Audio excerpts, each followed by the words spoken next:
In this part of the lecture, guys, we'll begin with a new topic in antimicrobial drugs, that is antifungal drugs.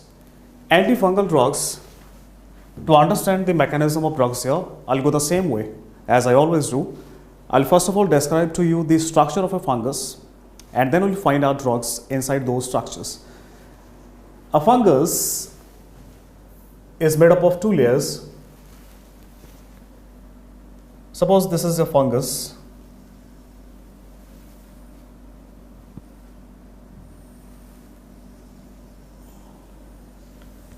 One layer, the first layer, inner layer is cell membrane, and outside this cell membrane there is the second layer present called as cell wall. So guys, here we have this one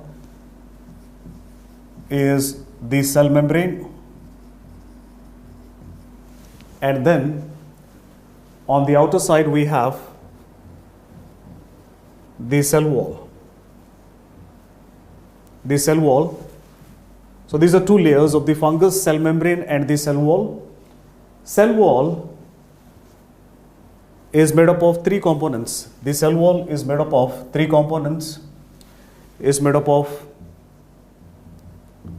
chitins,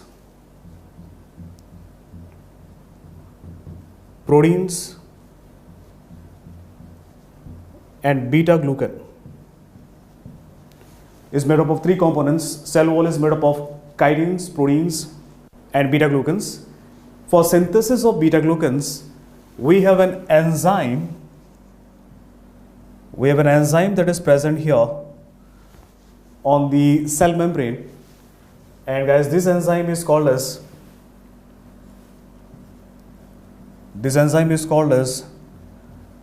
beta glucan synthase. So as the name itself tells you, was the function of beta glucan synthase. The function of beta glucan synthase, it is to synthesize beta glucans for synthesis of cell wall. Now coming to the cell membrane, apart from this enzyme, the structural component of cell membrane, that is what the cell membrane is made up of, is known as ergosterol. So guys, these are lipids called as ergosterol, which are the structural components of the cell membrane. The cell membrane is made up of ergosterol. Now I will tell you how ergosterol is synthesized in the cytoplasm. Now here there is no space, so I will synthesize it outside. For synthesis of ergosterol, synthesis begins with conversion of squalene into squalene epoxide. So the first step in synthesis of ergosterol is conversion of squalene to squalene epoxide with the help of an enzyme called as squalene epoxidase. So squalene epoxidase, it mediates conversion of squalene, the precursor for ergosterol, synthesis into squalene epoxide, and then this squalene epoxide, it gets converted into the next product known as levonorgestrel. And then this levonorgestrel in multiple steps gets converted into ergosterol with the help of an enzyme called as 14-alpha sterol demethylase. With the help of an enzyme called as 14-alpha sterol demethylase, it converts levonorgestrel into ergosterol in multiple steps. So guys, this is how it synthesizes ergosterol. Now let's move into the cytoplasm of the fungus. In the cytoplasm of the fungus, there is an enzyme present called as RNA synthase. And what's the function of RNA synthase? It is to give us RNA. And why RNA is required? RNA is required for protein synthesis in the fungus. Apart from this, it also has centrioles for division or mitosis, and these centrioles, they produce these thread-like structures, and these thread-like structures which are produced for division of the fungus are called as microtubules. These are called as microtubules. So in the fungus, we have centrioles which produce microtubules for mitosis of the fungus. So guys, whatever I have drawn here, all of these are targets for the antifungal drugs. Let's begin here our journey to antifungal drugs by targeting ergosterol synthesis. As you can see here, there are two enzymes involved in ergosterol synthesis. Both of these can be targeted by antifungal drugs. The first drug that I'm going to tell you here, it can inhibit this enzyme called as squalene epoxidase, and by this it would decrease conversion of squalene into squalene epoxide, thus ergosterol would not be synthesized. The drug which inhibits squalene epoxidase is called as terbinafine.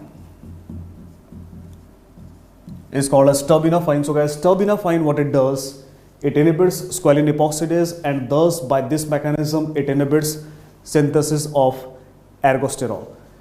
The next step, we can inhibit 14-alpha-sterol demethylase.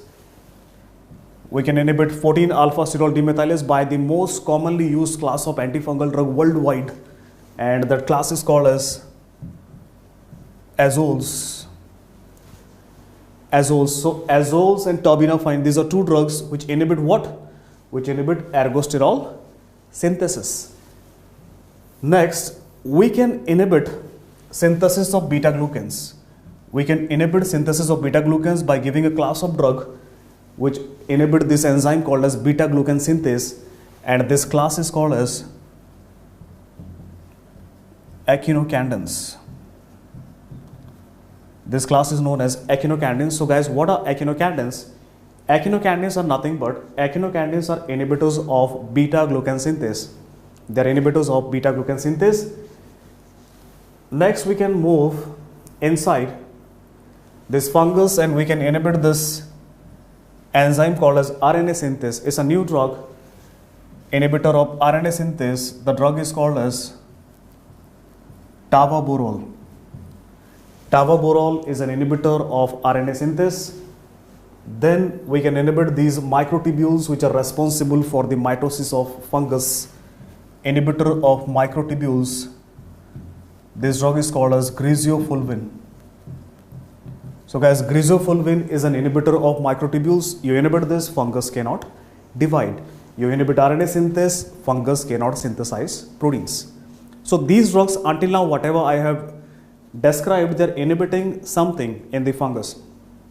Now I'll tell you a class of drug which acts by a completely different mechanism, and these drugs, they are called as polines.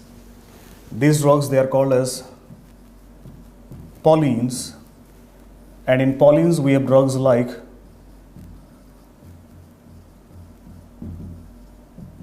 amphotericin B,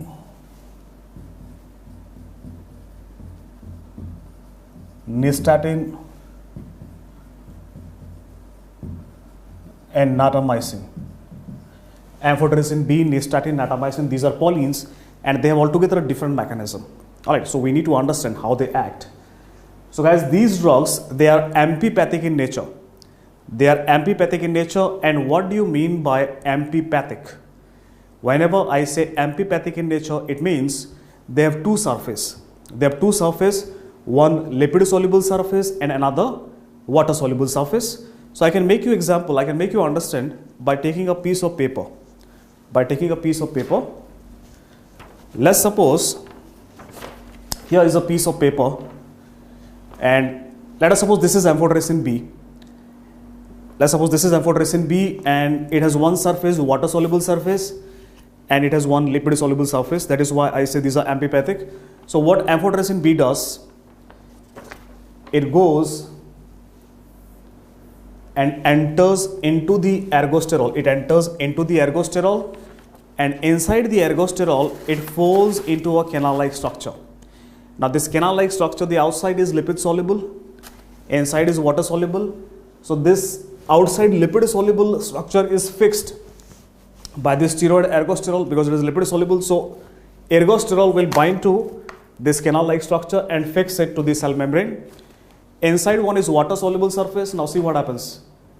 What it does, it connects the cytoplasm to the outside wall, and now solute and water can easily move into the fungus.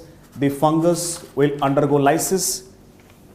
And it will die. So what these polleins do, amphotericin B, nystatin, and natamycin, they enter into this ergosterol, and here they form a canal-like structure which is jammed here by this ergosterol. And what this canal-like structure does, it moves solute and water into the fungus. The fungus will swell and it will burst, it will lyse. Now guys, since I have made such a huge fungus, almost the shape of a dog. Now fungus are not such huge structures, these are tiny structures. And in the tiny structure fungus, this canal-like structure is actually nothing but a hole. It is a pore. So these polleins, what they form in the fungus are pores. They form pores in this fungus. They drill multiple holes into the fungus and the fungus dies, means which these are fungicidal drugs.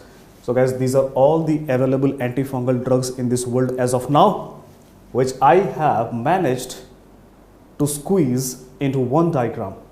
So here you can remember mechanism of action of all the antifungal drugs. Let's revise what we discussed. Once again,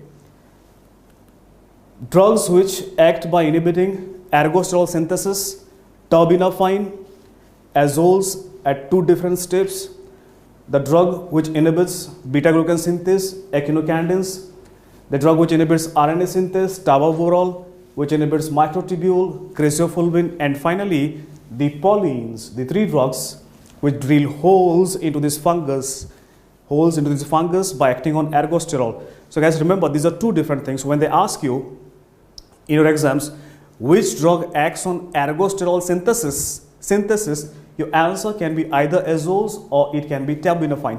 But if they ask you, the word synthesis is gone. Now if they ask you which drug acts on ergosterol, then your answer would be polleins. I get my point. So there is a slight difference. The word synthesis, presence and absence will make a hell lot of difference in the question and the answer will change.